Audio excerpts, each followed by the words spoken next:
Hola a todos, bienvenidos a Paredro, el podcast de libros, autores y demás actores del mundo literario. Mi nombre es Camilo Hoyos y hoy les doy la bienvenida a un capítulo en el cual vamos a estar hablando sobre un libro que no es un libro, sino que es en realidad una casa. Se trata de una novela publicada recientemente en España por H.I.O. Editores, cuyo autor es amigo de la casa, de hecho fue compañero mío durante el doctorado y ha conseguido en su primera novela realizar un ejercicio muy interesante, a través del cual consigue en la memoria y a través de la escritura literaria poder cambiar los recuerdos y hacer que en algunos aspectos los recuerdos negativos se conviertan en un palacio de la memoria.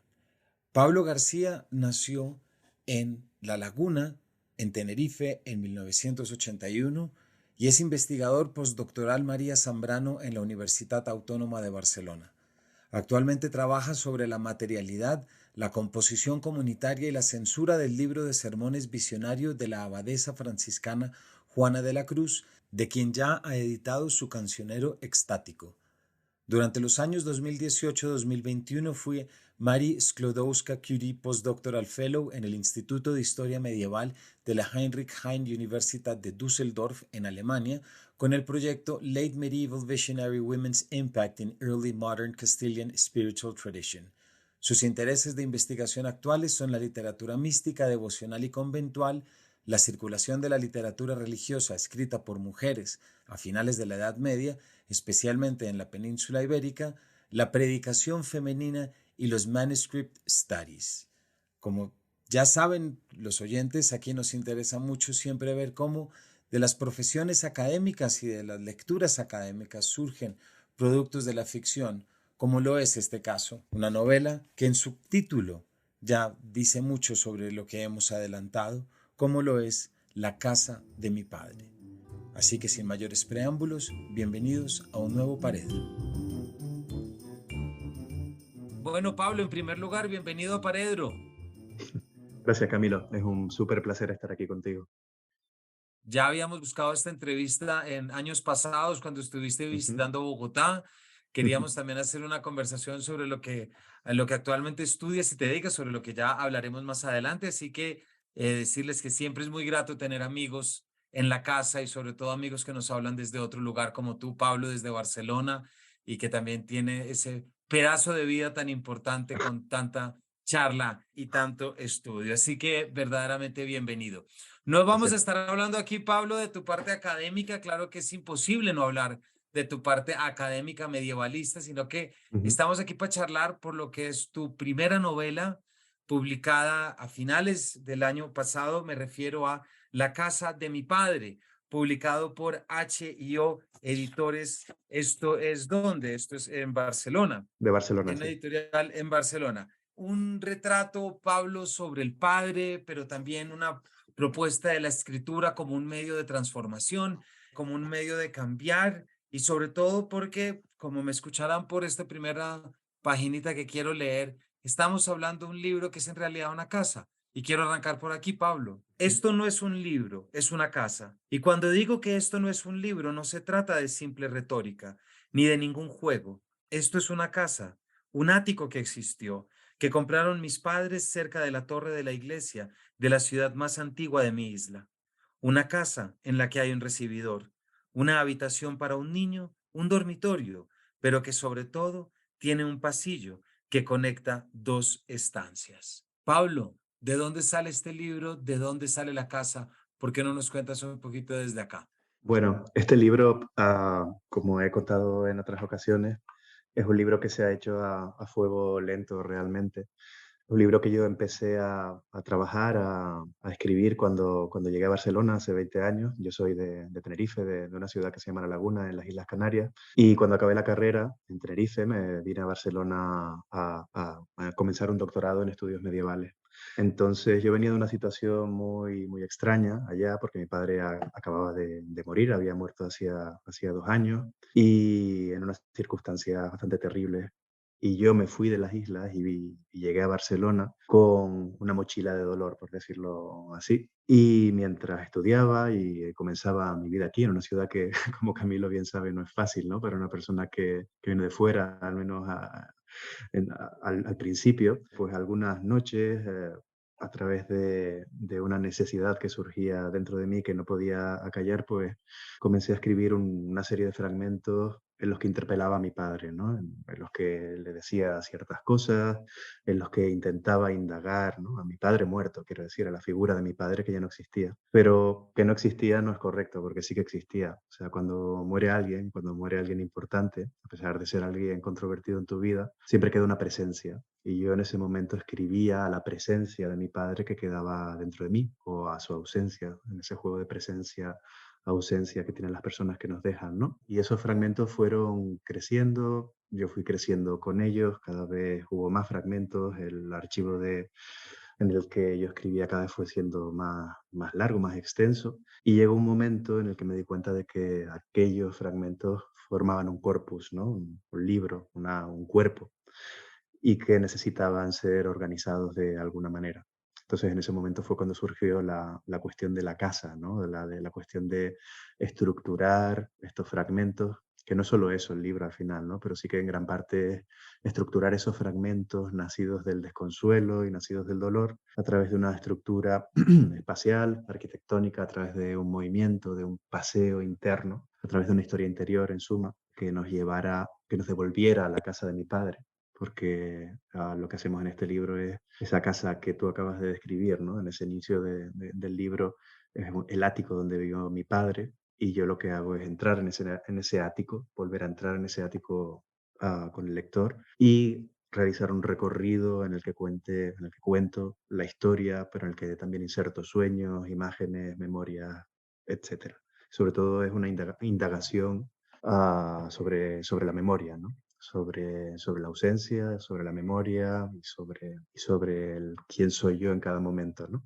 Ahorita te voy a preguntar, Pablo, por la arquitectura, porque la arquitectura es uno de los mejores logros que tienes en la novela, pero me quiero quedar con esto que nos acabas de decir y salto a la página 88, porque me interesa mucho que los oyentes entendamos desde el principio la naturaleza de esa escritura que nos propones en este viaje de la memoria y en este diálogo entre la ausencia y la presencia. Al principio, cuando me fui de las islas dolorido por tantas cosas, un amor obsesionante y dejado allá, mi padre aún caliente en el cementerio y yo usando su dinero para continuar mis estudios en Barcelona. Me compré mi primer portátil y creé un archivo que se llamaba La casa de mi padre. En él fui escribiendo durante más de 10 años mis recuerdos, los sueños relacionados con él que iba teniendo, conversaciones ficticias que se iban por un sumidero. Esas páginas estaban llenas de ira y de una incomprensión que solo deseaba saber. No saber por qué se suicidó, sino por qué vivió así. ¿Qué tuvo en la cabeza a los 35, a los 43? ¿Qué sentía por mí? Voy creciendo en esta ciudad que he hecho mía a base de años y los sueños no han cesado, pero sí que se han espaciado y ya no me hieren. Me desasosiegan, claro, y los sigo escribiendo, pero ya no busco que signifiquen cosas demasiado profundas.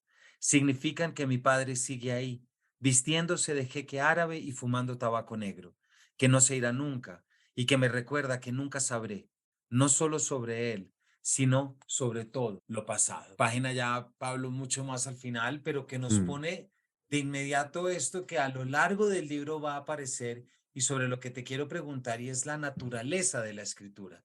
Este es un libro que te tomó 10, 12 años ujú. y conociéndote y leyéndolo, Pablo, es casi que ha sido un ejercicio de meditación, casi que un ejercicio de escritorio. ¿Cómo fue la relación que estableciste con esta escritura creativa a lo largo de este proceso?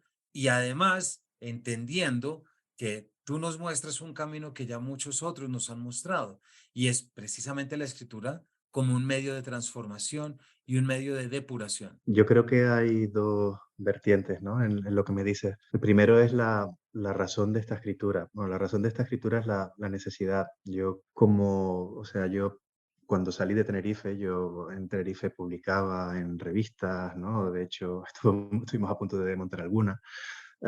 Escribía cuentos tradicionales, ¿no? Cuentos modernos, contemporáneos. Pero cuando me fui a Barcelona, comenzó un periodo de abstinencia, digamos, ¿no? En el que yo dije, yo no quiero escribir así. yo no quiero, la escritura me ha acompañado toda mi vida, pero yo no quería escribir como escribían pues el 99% de los escritores y las escritoras que estaban en las librerías, ¿no? No quería escribir novelas, no quería escribir cuentos con estructuras narrativas determinadas. Y lo único que podía en ese sentido, pues, justificar mi escritura, era la cuestión de la experiencia, ¿no? Que ahí sí que hay una conexión clara con mi dedicación en la universidad como investigador. O sea, esta escritura juega en un equilibrio y en una tensión clara entre la experiencia, entre lo que yo viví, lo, lo que yo viví en Canarias, quiero decir, y la imposibilidad de transmitir esa experiencia a través de una escritura, y más si es una escritura normalizada, ¿no? Como en el caso de una novela. Entonces, yo lo que intento cuando escribo y lo que intentaba cuando escribía estos fragmentos, que ya te digo que fueron, surgían, por ejemplo, hay muchos fragmentos que son sueños, esos fragmentos yo los escribía, pero después los iba matizando, los iba puliendo, los iba cambiando, hasta que quedaban, ¿no? Hasta que daban un efecto que a mí que no traicionaba su verdad primaria, pero que a mí me convencía literariamente. Entonces, la escritura de este libro ha sido una lucha para no traicionar aquello de lo que surgió el libro, que realmente es el dolor, la ausencia, etcétera, esa transformación de esa experiencia en escritura, y para convertirlo en algo legible en una segunda fase por otros. ¿Por qué ocurrió eso? Bueno, porque me di cuenta de que eran un material que yo quería sacar a la luz, que no quería que se quedara en un cajón ni en ese portátil, y que por tanto, si yo quería hacer eso, pues tendría que introducir todos esos materiales en una estructura comprensible para los demás. En principio pensé que sería un libro de fragmentos ordenados de cierta manera, conectados a través del sentido, ¿no? De fragmentos poéticos, perdón, de prosas poéticas, pero después se me ocurrió la idea de la casa, y la idea de la casa surgió de una manera natural, podríamos decirlo así, porque surgió de un sueño que conecté rápidamente con mi trabajo de medievalista y con la cuestión de la memoria. Ahí es donde quiero ir, Pablo, pero antes de entrar a la casa, antes de preguntarte por la arquitectura, ahorita escuchándote, se me ocurre una pregunta. ¿Hubo algún libro, Pablo, que te hubiera ayudado a activar este que es el tuyo? Es decir, algún otro ejercicio novelesco o de ensayo en el que tú Mm. hayas visto algo parecido y que de repente te hayas decidido a decir esto tiene que salir. A mí me interesan muchísimo las escrituras otras, ¿no? Las escrituras diversas, las escrituras que no están sancionadas, ¿no? Que no están inscritas en géneros. Por tanto, me interesaban mucho las lecturas no, siempre me ha interesado las lecturas del surrealismo, por ejemplo. Creo que hay un tratamiento de la imagen en algunas imágenes del libro que van por ahí, ¿no? De imágenes desautomatizadas, ¿no? De imágenes que no tienen un sentido claro, ¿no? Cuya forma no nos lleva a su sentido directamente, ¿no? Imágenes que intentan representar una realidad interior. Pero me da la impresión de que si realmente quiero encontrar modelos, sean modelos, aunque sean modelos inconscientes, pues me tendría que ir a los textos de las místicas que yo estudio. Por ejemplo, en 2014 publiqué la primera traducción al español desde el manuscrito original del libro de la experiencia, precisamente, es un título que le pusimos con Victoria Cirlot, de Ángela da Foligno, una terciaria franciscana, que vive una experiencia de Dios mientras en el siglo XIV, mientras hace una peregrinación así, y esa experiencia de alguna forma, una experiencia completamente, absolutamente inenarrable, como todas las experiencias de las místicas, pero también como nuestras experiencias cotidianas, ¿no? Que son narrables simplemente porque lo decidimos, no porque realmente sean narrables. Ese esfuerzo por convertir la materia vital, ¿no? Una materia compleja y una materia en cierto sentido inefable, en letras, en narraciones, en una narración comprensible por los demás, en esa forma, en esa necesidad de hacerlo y en esa imposibilidad a la vez de que el experimento saliera bien, es donde yo creo que encuentro las raíces de mi escritura, ¿no? En esa necesidad teñida de imposibilidad, que se retroalimenta constantemente, ¿no? Esa es la tensión, yo creo. Muy bonito, Pablo, muchas gracias. Mm. Bueno, volvamos al título, La casa de mi padre, para que el lector sepa también qué hacemos, es decir, caminamos de la mano del narrador que vuelve desde la imaginación a la casa de su padre en Tenerife, en La Laguna, si no me equivoco, Pablo, ¿cierto? Sí. Escribe desde Barcelona, pero hace el ejercicio mental de entrar a la casa del padre. Y ahí ya estamos en territorio, por supuesto, de la metáfora y de la alegoría, porque cualquier persona que nos escuche acá hacer un ejercicio mental de entrar a la casa de, es evidentemente visitar las memorias, los recuerdos y un poco quiénes hemos sido en relación a esos espacios y lo Mm. que esos espacios evocan y sacan de nosotros. Pero aquí es donde te voy a pedir una pequeña lección medievalista, Pablo, porque tú utilizas acá un mecanismo, una herramienta que te funciona muy bien y es precisamente el palacio, si se quiere, arquitectónico o el palacio de la memoria. Yo aquí tengo, y como no podía hacer otra cosa, saqué mi texto de Iván Illich, en Ujú. el viñedo del texto, Ah, muy Etología de bien. la lectura, un comentario al Didascalion de Hugo San Víctor, y quiero leer Ujú. una citica pequeña en la que se está hablando de la capacidad de la oratoria y de poder memorizar las oraciones, nos dice Iván Illich. El método más común usado por los griegos para alcanzar este objetivo era la construcción mental de una suerte de palacio en la memoria. Las filas de números de Hugo que corrían hacia el horizonte eran una réplica bidimensional del mismo artefacto. Para llegar a ser el discípulo de un destacado maestro, el estudiante debía demostrar que se sentía en casa y se encontraba a sus anchas en alguna vasta estructura que existía solo en su mente y dentro de la cual podía moverse instantáneamente al lugar que quisiera. ¿Nos cuentas un poquito cómo, me imagino que te regodeaste además, Pablo, saltando del ejercicio de lectura ya a un ejercicio tuyo narrativo? ¿Nos cuentas un Mm. poco en qué consiste Sí, sí. los Loki y cómo se puede armar? Hombre, la verdad que ese texto de Iván Ilich es una absoluta maravilla, ¿eh? Me alegro que lo saques a colación porque el libro en sí es una absoluta maravilla, ¿no? Que nos habla de la lectura, de la memoria, la Edad Media y más allá, ¿no? Yo, como todas las elecciones que hice en este libro, desde ahora, quiero decir, desde 2021 y después de que el libro haya sido publicado y hayan pasado tantos años, veo muchas cosas como borrosas, o sea, no sé exactamente si surgieron como una decisión consciente de voy a hacer esto, esto va a ser. Lo que sí sé es que hubo un progreso, ¿no? Hubo un progreso desde un sueño en el que yo veía a mi padre, un sueño, una vez soñé a mi padre al fondo de un desierto, ¿no? En medio de unas ruinas, ¿no? Y entonces empecé a escribir sobre ese sueño y ese sueño me llevó pues a la cuestión del palacio y entonces creo que surgió una frase que todavía pervive en este libro que es quiero construirle a mi padre un palacio de la memoria, un palacio hecho de palabras. Entonces ahí fue cuando tuve que conectar necesariamente con este tema, ¿no? De la memoria en la antigüedad.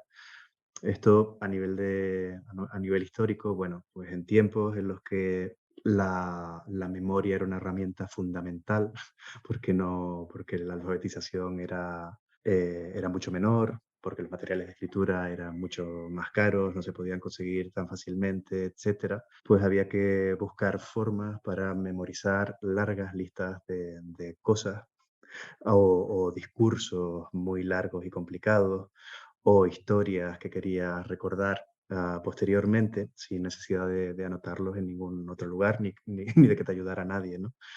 Entonces, esto era una técnica que sobre todo usaban los oradores, pero que también después durante el cristianismo utilizaron pues las personas que meditaban, los monjes, las monjas, ¿no? En sus celdas, ¿no? En sus horas de soledad, para ir a su interior, o sea, para intentar desplazarse del mundo de lo externo, de la percepción, etcétera, del mundo corporal, para transitar espacios que les permitieran, en el caso de los cristianos medievales, pues meditar, en el caso de los oradores o de los predicadores y predicadoras medievales, pues recordar un discurso que tuviera una forma muy determinada. Entonces, ¿por qué se suele hablar del Palacio de la Memoria? Porque son estructuras arquitectónicas creadas mentalmente en las que el espacio se segmenta en habitaciones en las que una persona mentalmente recorre, la persona que crea el palacio mentalmente recorre, para encontrarse dentro de ella con memoria.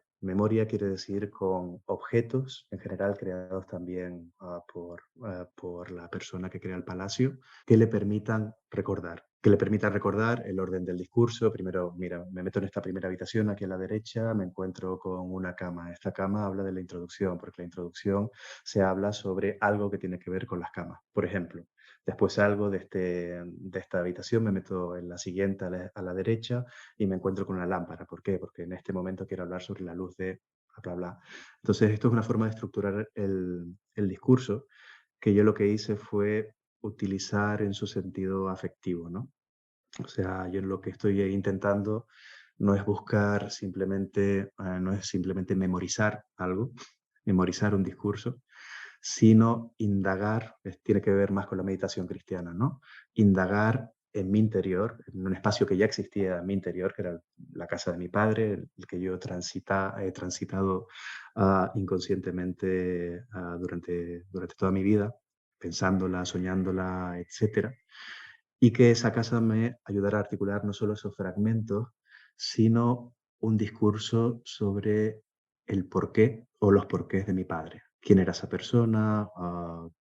¿Qué me acordaba? O sea, de qué me acordaba todavía, cuáles eran sus libros, por qué se suicidó. Y esa es la pregunta fundamental del libro que, alerta spoiler, no tiene resolución alguna. Pablo, gracias. Estaba aquí buscando alguna cita para que pudiéramos mostrar a la audiencia precisamente cómo este libro es una casa, como tú ya dices desde la Ujú, primera página. Es decir, es un libro en el que las distintas secciones vamos entrando del estudio al pasillo, a la terraza. También está acompañado por un plano, ¿verdad? Por ujú, un plano en el que estamos caminando lentamente y sobre el cual me intriga mucho cómo fue el ejercicio, Pablo, creativo de este juego con la imaginación, es decir, de esta idea, de esta propuesta de decir, no quiero visitar la casa de mi padre porque estamos hablando, bueno, o tú me corregirás, estamos ujú, hablando de una novela, estamos hablando más bien de un texto corte bretoniano, surrealista,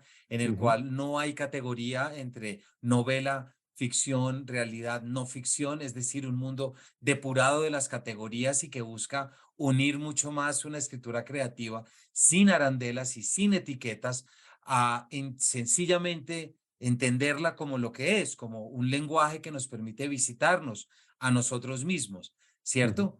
ujú. Porque hay una resistencia de tu parte, me decías ahorita, a visitar físicamente la casa, pero Mm. luego una apertura de la imaginación que me imagino que también te habrá traído lo suyo. Sí, yo creo que es fundamental entender que eso, que yo nunca, a pesar de que volví a Canarias en los 10 años de creación de este libro muchísimas veces, a ver a mi madre, ¿no? A mi familia, y yo tenía acceso a este piso, yo nunca fui por problemas, para solucionar problemas técnicos, digámoslo así, pero no me llevé una libreta para anotar cómo eran las habitaciones, cómo era el suelo, cómo olía, y cómo había pasado el tiempo por allí. O sea, a mí lo que me interesa realmente, y esto es verdad, es hacer una indagación interior. ¿Qué quiere decir hacer una indagación interior? Que no necesito visitar los espacios, porque los espacios ya están dentro de mí y están teñidos con unas sensaciones determinadas, y me evocan imágenes determinadas y me llevan a recuerdos muy determinados. Y por la noche, cuando no estoy controlándolo todo, sueño con esos espacios y esos espacios están transformados, están vivos. Esos son los espacios en los que a mí me interesa indagar y esos son los espacios que yo he intentado dejar reflejados en el libro. Por supuesto, esto es un ejercicio de imaginación. Me gusta mucho eso que dices del libro sin categorías, ¿no? De la escritura sin categorías, porque es algo que he intentado buscar simplemente porque entiendo que la escritura que contiene este libro parte de una zona, de un espacio mío, de una intimidad real, y que esa intimidad real y esa energía que proviene del dolor, de las sensaciones realmente vividas, lo he intentado trasplantar a la escritura. Eh, para mí, no violar ese principio de realidad, por decirlo, de realidad interior, era fundamental. Y en ese sentido no quería que fuera una novela. Lo que sí que es verdad es que es una novela. ¿Por qué? Porque como bien sabían los místicos, o como bien sabe cualquier persona que se dedique a, a escribir su experiencia, para para traspasar esa experiencia de la escritura tienes que usar unos recursos que son propios de la escritura, que son propios de la narrativa. Tienes que usar descripciones, tienes que usar estructuras temporales determinadas, tienes que usar metáforas, tienes que usar imágenes, etcétera. Por tanto, tienes que jugar con los recursos limitados de la escritura. Y esa narratividad siempre te va a llevar a que ese libro sea una novela, pero que sea una novela que se clasifica en la parte más extraña, ¿no? De la biblioteca. Pero sí, o sea, yo lo que he querido hacer realmente es eso. Yo he querido revisitar el espacio interior que para mí suponía la casa de mi padre, he querido hacer partícipe al lector o a la lectora de ello y he querido escribir un libro con el cuerpo, un libro basado en el espacio en el que hay un cuerpo muy presente, que es el del narrador, que invita a sentir aquel espacio de la memoria de una manera muy determinada. Eso es lo que, ese yo creo que ha sido el objetivo, siempre intentando no traicionar las escrituras primarias que nacieron desde un lugar necesario, que era el lugar de la ausencia y del dolor. Eso es lo que he intentado. Pablo, y ese dolor y ese recuerdo del dolor también termina conjurando, si se quiere, un universo poético. Y cuando digo un universo poético me refiero llamémoslo, a un ecosistema de imágenes, Mm, ¿cierto? De imágenes recurrentes a lo largo de lo que es atravesar la casa. Por mm, ejemplo, estoy en la página 41. Abro la estancia donde mi padre me mostró una tarde de domingo un libro de fotos. Él está tirado y empapado en el suelo. Reconozco el escenario. Esta es la historia que me hubiese gustado contarme hace muchos años y que habla de cómo su carne se reblandece hasta que se funde en una pasta que encharca la habitación y de cómo, gota a gota, se va marchando entre las endijas del parqué. Es una historia dulce, escrita para el niño que me saco de dentro, que agarro a dedos llenos por la nuca y al que le narro. Mira, esta es la habitación en la que tu padre te enseñó una vez un libro de fotos. Y luego más adelante, tú quédate en el estudio encajado entre dos tablas del parque. Otro día te soñé igual, empegostado de babas, adormecido y cabeceando, pero con brazos de metal. Póntelos cuando quieras, aunque aquí ya no necesitarás defenderte de nadie. Puedes derramarte por el suelo, fundirte, no marcharte, mirar los libros, no tocarlos, comprar flores siempre frescas para tener encima de la mesa, oír el reloj de la torre y jugar a imaginarte plumbias pompas de cobre que restallan cada hora, cada media, cada cuarto para dejarte como un vaho lento cada vez y sentirte cada vez más solo. Algo que nos cuentes, Pablo, de este lirismo, de esta intención poética, ¿no? Porque me imagino que es un lenguaje que te sale natural en el momento de buscar la ausencia o destacar la presencia. sí, yo soy un prosista, o sea, yo nunca he podido escribir verso, pero mi prosa siempre ha sido esta, ha sido una prosa, siempre he trabajado mucho la prosa y creo que ahí hay claro, y en ese trabajo siempre hay una tendencia hacia el lirismo que se viene apoyado por las imágenes, etcétera. Lo primero que leíste, por ejemplo, es, bueno, esta imagen de mi padre hendido en el parqué y goteando, etcétera, fue un sueño real que tuve, un sueño lúcido, completamente lúcido, porque, de los que me levantaba y tenía que escribirlo en ese archivo. Después ese sueño, pues fue lo fui trabajando, lo fui puliendo literariamente para que de alguna forma reflejara las sensaciones que yo había tenido en aquel sueño, que era un sueño terrible, ¿no? Me encontraba con mi padre en ese lugar, que fue el lugar donde se suicidó, ¿no? Saliendo como una especie de, bueno, de feto extraño, ¿no? De las endijas del parqué y fundiéndose, etcétera. Pero ese trabajo duró muchos años y, por ejemplo, aquí tomó el camino de, de la imagen de que este cuerpo se iba fundiendo y desaparecía, ¿no? Y dejaba la habitación vacía. Y en ese proceso, pues, de trabajo con las imágenes y de desecho también, retomé esa imagen del fundirse y lo que hice fue convertirla en algo, en lo que has leído, ¿no? Que es algo realmente que se ve forzado. Saco el niño de mi interior, ¿no? Y lo cojo y le cojo por la nuca y abro la mano y le cuento, ¿no? Es una imagen como expresionista, ¿no? Un poco kafkiano, completamente dramática, ¿no? Ahí tienes a tu padre, etcétera. ¿Por qué? Porque me di cuenta que ese camino que había tomado la escritura no servía.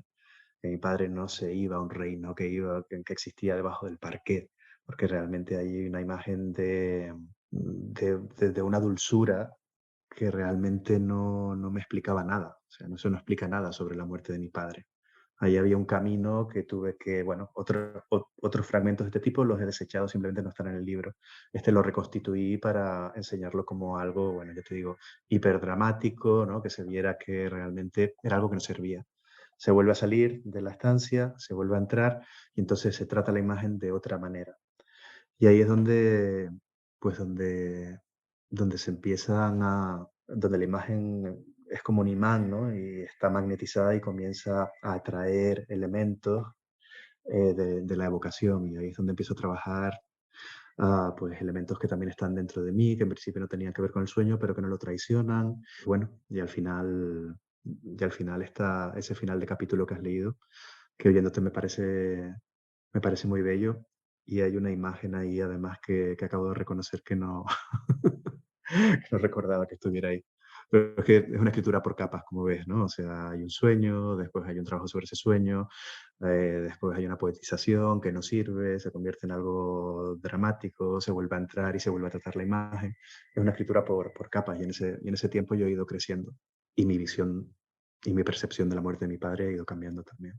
Y por eso me parece que es un diálogo es una escritura y es un diálogo en múltiples capas, porque no es solamente un diálogo contigo mismo a través de la escritura, con tu yo literario y tu voz narrativa también, que se genera también con la imagen, con la ausencia, con Mm, los espacios, pero también hay otro diálogo, Pablo, en el que está presente y que es fascinante, y es hablar a través de los libros y hablar a mm, través de las canciones. Hay muchas referencias a libros, incluso hay un momento en el que dices, si pudiera hablar contigo, te preguntaría dónde dejaste los 6 libros de Proust. Aparece Flaubert y Verlaine también como formas que tu padre te regañaba o te echaba pestes y cosas ujú, así. Y aparece The Cure, aparece Disintegration de ujú, The Cure, que me parece que es un poco la banda sonora que está y además no en vano, las citas que hemos leído son de fundirse, de alguna manera son de desintegrarse, ujú, ¿no?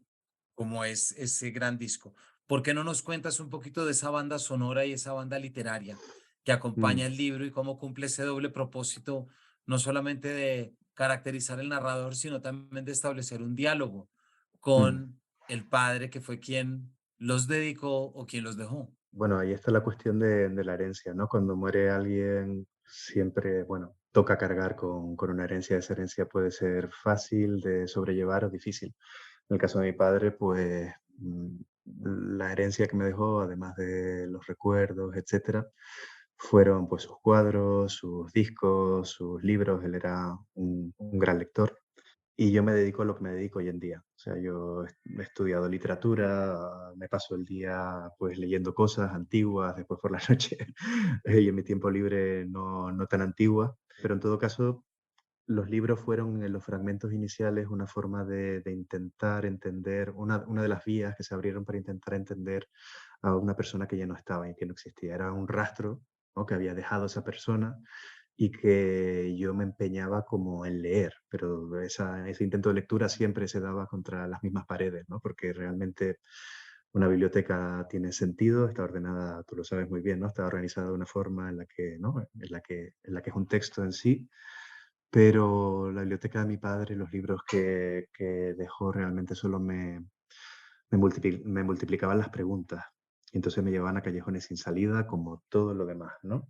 Entonces, los libros forman parte de ese territorio interior, porque en primer lugar forman parte de la herencia de mi padre, en segundo lugar esos libros están dentro de mí porque los he leído y me los encuentro de vez en cuando y los relaciono con lo que ocurrió. En tercer lugar, hay una comprensión, no a través de los libros de mi padre, sino a través de mis libros, de todo lo que ocurrió y de por qué ocurrió. O sea, para mí la literatura no es solo un entretenimiento, que a veces lo es también, sino una ayuda una ayuda para vivir, de alguna forma. Hay situaciones en las que no te sirven absolutamente de nada la literatura, pero sí que hay procesos de comprensión que son largos, en los que las cosas que has leído, pues, te van guiando, te van dando pistas para comprender a alguien, ¿no? Para entender la psicología de alguien, ¿no? O una situación muy determinada. Y en ese sentido, claro, están los libros de Verlaine, porque por el malditismo, ¿no? De mi padre, ¿no? Él siempre quiso, ¿no? Escribía, lo cuento, ¿no? Escribía, quiso ser una persona, quiso ser un poeta maldito. Y lo consiguió a medias, ¿no? Flaubert, porque Flaubert es uno de mis autores favoritos, ¿no? Y es verdad que en un momento determinado él me insultó llamándome Flaubert, ¿no? Insultar a alguien llamándole Flaubert debe ser de las cosas más increíbles que existen, ¿no? Y después la banda sonora. La banda sonora, bueno, después Proust, porque la lectura de En busca del tiempo perdido, extendida durante muchos años, me ayudó a entender el paso del tiempo, sobre todo el paso de ese tiempo que yo no veía pasar en la isla, ¿no? Aquí hay una cuestión de espacios también, ¿no? Barcelona frente a la isla, la cuestión del destierro, etcétera. Yo cada vez que volvía a Canarias, pues me encontraba con un panorama diferente, veía que la gente envejecía y en ese sentido el paso del tiempo de En busca del tiempo perdido me ayudó mucho por lo menos a formalizarlo. No te digo a entenderlo, pero sí a formalizarlo. Y el Disintegration, pues como todas las referencias que están en el libro, fue un disco real que estaba en la colección de discos de mi padre y que él me regaló tal y como cuento en el libro. Y es verdad también que el libro ha sido escrito con ese disco de fondo durante todos estos años y que, lo quiera o no, es una de las cosas más importantes de mi vida, ¿no? Eh, es una forma de vivir el tiempo interior que ha acompañado a la escritura, al ritmo, algo que tengo completamente integrado y algo que me regaló él. Todo parte de cosas que realmente ocurrieron y después se convierten en literatura, de una forma que intenta no traicionar a esas cosas que ocurrieron. Pablo, leo de la página 91. El suicidio de mi padre no me enseñó casi nada sobre la muerte. Fue un hecho que me cayó encima en la inmortalidad de mis 18 años, cuando aún ni me había planteado que el tiempo pasaba. Al matarse, él me enseñó a sentir la extrañeza del vacío presente de aquellos que mueren, pero viven en nosotros, los no muertos. El querer saber y constantemente no recibir respuesta. Supe gracias a su acto que existe la posibilidad de elegir si vivir o no, y que elegir es algo que la gente nunca te perdonará, porque los obligas a enfrentarse demasiado pronto, no solo con la muerte de un conocido, sino con su propio sinsentido, habilidosamente esquivado día tras día. De ahí todas esas explicaciones banales sobre el porqué del fin de mi padre, extraterrestre, homosexual, alcohólico, traumatizado, bipolar, infeliz. No se trata tanto de un muerto simple, de un viejo que murió o de un amigo que se estrelló en un aparatoso accidente, como de un vivo que decidió no seguir adelante. Pablo, leo este parrafito y también en relación con algo que tú nos acababas de decir. Aquí lo entendemos y aquí lo decimos, pero no por eso no hace falta detenerse y poder explicarlo bien a los oyentes, como profesores, lectores que somos. ¿Por qué la literatura y por qué la escritura sí resultan ser un ejercicio para poder saber, para poder contestarte? ¿Por qué recurrir a la literatura? Hay Mm. muchas cosas a las que se puede recurrir, porque la literatura no es la única y nunca Ujú. vamos a decirlo. Pero es tremendamente eficaz la poesía, la literatura, no solamente como lectores, que nos ha pasado, sino también como creadores, como tú nos estás contando. Nos Mm. cuentas un poco y nos detenemos en esto que para tantos es tan claro, pero cuando se trata de desmenuzar, nos exigen las palabras. Yo las situaciones más terribles a las que me he enfrentado en mi vida, quizás han sido el suicidio de mi padre y la muerte de mi madre. En el suicidio de mi padre yo seguí siendo un inmortal porque tenía 20 años y realmente sigues viviendo como en esta especie de película en la que a ti eso no te va a ocurrir, ¿no? La muerte no va contigo ni con las personas a las que quieres y te rodean. Todo eso se deshizo años después cuando murió mi madre y me di cuenta de que eso sí que me iba a ocurrir a mí y no solo a mí, sino a las personas a las que amaba realmente. Y en el caso de la muerte de mi madre, pues ahí me di cuenta de que la cultura no me servía absolutamente para nada en aquel momento. en el sentido de que no podía, la estaba cuidando. Esto es el libro que estoy escribiendo ahora, ¿no? Se llamará La casa de mi madre y será otro espacio. Y hablaré sobre mi madre y sobre otras cosas. Pero me di cuenta de que no me servía. O sea, ¿por qué? Porque en aquel momento, mientras la cuidaba, pues no podía leer absolutamente nada, no podía ver películas, no podía escuchar música. Ese mundo de la cultura en el que yo siempre había vivido no me servía. Lo que sí que me servía era todo lo que había acumulado anteriormente. O sea, la persona que yo soy ahora mismo es una persona que se ha formado gracias a eso, a otras cosas también, a conocer a ciertas personas, a conversaciones, a visitar ciertos lugares, a tener ciertas experiencias también. Pero sobre todo la persona que yo soy, la persona que siente el mundo como lo siento yo, se ha formado a través de, bueno, pues a través de un gusto adquirido, a través de una serie de lecturas, de películas, de canciones, como tú bien dices. Entonces yo creo que a nosotros, a mí en particular, me ayudó a escribir para enfrentarme a lo que yo no sabía en aquel momento que era un duelo. ¿Por qué me ayudó a escribir? Porque sentía esa necesidad de escritura y porque la escritura siempre había sido mi herramienta. Entonces, sacar a través de esa escritura, pues, un dolor como el que yo estaba viviendo, pues, en cierta manera era natural. Más allá de eso, te puedo decir que entiendo que haya personas para las que la literatura no juega este papel, simplemente porque no es su herramienta, porque no es su mundo, porque no se han formado a través de este tipo de narraciones, de percepciones, etcétera. A mí sí me sirve para vivir y para enfrentarme al vacío y al día a día, ¿no? Porque, porque no es fácil recorrer este camino y todos lo sabemos, ¿no? Pablo, muchas gracias. Se nos acaba el tiempo. Solamente tengo una última Ujú, frase de tu libro. Estoy en la página 80. Tú hablas de un momento en el que tu padre levanta el teléfono y llama a tus tíos y les dice, hay un monstruo. Y ujú, los tíos salen disparados a casa de tu padre, ujú. ¿cierto? Y Sí. llegan. Tuvieron que saltar por la terraza de la vecina, una vieja escandalizada, tus tíos, para ir a buscar a tu padre. Para dar con mi padre tirado en el sillón, inconsciente, con el teléfono descolgado. Estaba solo, se había bebido 1000 botellas, alucinó. Esa es la explicación que le dieron al monstruo de mi padre. Pero ese delirio tenía una parte de haber vivido en aquella casa que mi madre y él se compraron ya casados, que después él ocupó soltero, cruzado con diversas relaciones, pero esencialmente aquel siempre fue el piso de un soltero, solo durante tantos años. Por supuesto que en ese pasillo habitaban monstruos. Estaban detrás de la puerta de mi habitación, danzando como esqueletos en un escenario de teatro. No querías verlos dentro de los reflejos enredados de los cuadros al pasar.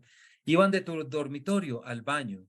Los supuraban los colchones, las estanterías, una baba de la casa, la maldita luz lechosa, el cobre de las campanas, los papelitos que caían de tus libros, tus calificaciones escolares, Justine, las venas abiertas de tu novia, el maldito parqué que se inundó durante la gota fría hace años. Sí, tenías razón. Tu casa estaba maldita, pero este palacio ya no lo está. Los monstruos no se moverán de los sitios que les hemos asignado y tú vivirás en la cámara funeraria de tu estudio para siempre. Una gran párrafo, Pablo, y una gran manera de empezar a cerrar y de Ujú, mostrar un poco lo que ya nos estabas diciendo ahorita. La escritura sí logra darnos la oportunidad, esa segunda oportunidad, si se quiere, de poder entender aquellas cosas que no habíamos entendido y de poder vincularnos con esas otras que el tiempo nos ha obligado a cambiar y por lo tanto a verlo de manera diferente. mm. Aquí está el palacio de tu padre. Sí, es una forma, está claro que la escritura en todo este proceso ha sido una forma de hacer sentido, ¿no? Me decía una compañera el otro día que ella veía en este libro un pacto con el pasado, ¿no? Una forma de recrear, de reorganizar, de permitirme vivir con cosas que he vivido y que me han hecho daño durante mucho tiempo y que ahora he desactivado de alguna forma, ¿no? Ese también es un papel, una función de la escritura, me parece. Así es, Pablo, y creo que después de esta conversación y de esta lectura no puede quedar más claro, por lo menos en este caso, para nuestra audiencia hemos estado hablando de La casa de mi padre, de Pablo Acosta, publicado por H&O Editores, una novela en la que, bueno, y un autor en que nos han mostrado cómo las múltiples capas son múltiples posibilidades para entendernos, para afrontarnos, y además una novela que hace un increíble ejercicio metafórico y entendernos como casas y como si fuéramos como si tuviéramos muchos cajones en realidad, y tenemos maletas cerradas adentro, y creo que es oportunidad para cada uno y sobre todo la libertad que cada uno pueda tener de abrir esos lugares,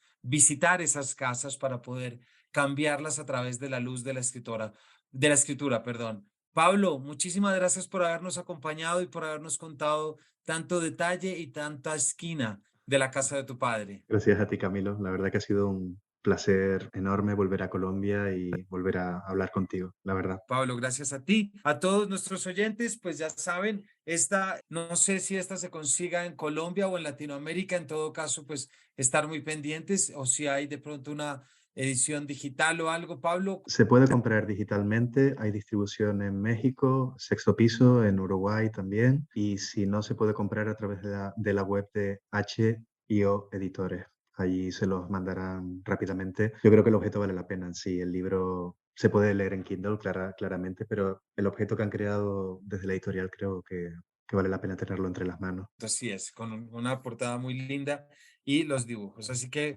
Pablo, muchísimas gracias a todos ustedes. Ya saben, por lo tanto, el camino digital, en este caso, para poder llegar al libro. Gracias por habernos acompañado y nos vemos en una próxima edición de este Paredro.